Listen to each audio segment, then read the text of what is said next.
Hey guys, I'm going to give you all a quick video about my AR-15 real fast, specifically the paint job I put on it about a year ago now. As you can see, it's kind of some crazy camo pattern. Well, hopefully there isn't a real pattern other than the flashlight, because in nature there aren't any patterns and I don't really want one. But the way I did it was basically just spray paint. Here you can see one of the Krylon cans that I used. This one's empty now and it has some missing. But just this Krylon camouflage paint. It says it's for wood, metal, plastic, hard vinyl, and all that other stuff. It worked fine on my AR. Pretty much everything is either aluminum or plastic on it, and it stuck to it just fine. Just wipe it down with some acetone or something like that before you do it, and it should stick no problem. I'm not going to go over the components of the gun or anything. I'll make another video about that, because I'm sure everyone's getting their panties in a bunch over what kind of tactical gear everyone else is putting on their gun. So I'll probably do a video of that later. But essentially, there's a few YouTube videos already out about different ways to camouflage your gun, and there's some digital stencils you can print out and cut and all that. That's just too much work for me, so I just got 3 of these cans of paint. They come in 3 different colors. This is the I don't know what color this is. Greenish. They have a greenish, a brownish, and a tannish color, and they usually sell them, all next to each other on the shelf at the store. So if they have one, they usually have the other 2.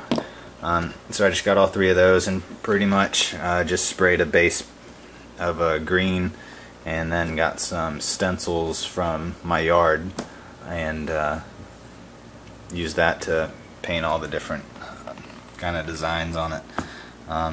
Here living in Georgia, pretty much everything's green in summer and brown or a shade of brown in winter, so I tried to keep it mostly green and brown, but and also threw some tan in there too. Yeah, it's basically pretty hard to mess up. You freak out a little bit as soon as you start painting your gun, because I don't know, in your mind you're kind of destroying something or miscoloring something that's over $1,000, but it's really hard to mess up, actually. And I think this turned out pretty good. I'll turn it over. Just have all sorts of different designs and stencils that I used out of my yard, like grasses and leaves and pine needle clumps and pretty much anything you can think of. So you just put it all over the place, and it isn't as durable as Duracoat. You can see some of it chipping off somewheres. It's actually white because I painted it with a primer once upon a time before I did this the second time, and so that's that primer showing through. But if I had to do it again, I probably wouldn't do that, just because it's unnecessary and an extra step and takes up some time. But yeah, it's pretty simple to do. If you have a gun that you think you might use, hunting, or I just did this because I like it. I think it looks cool, pretty much. Why else would you buy the little Magpul guard right there? There's no other reason other than you think it's cool. So that's why I did this. There's also a sponge technique that you can do, and it adds kind of like a digital-like finish. The very, very small dots to it. You can see it in some areas.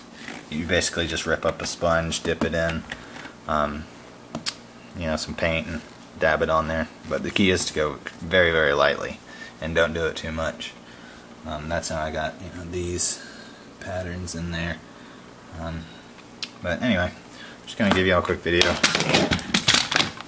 It's pretty hard to mess up, and it's pretty cool looking when you get done. So y'all should do it.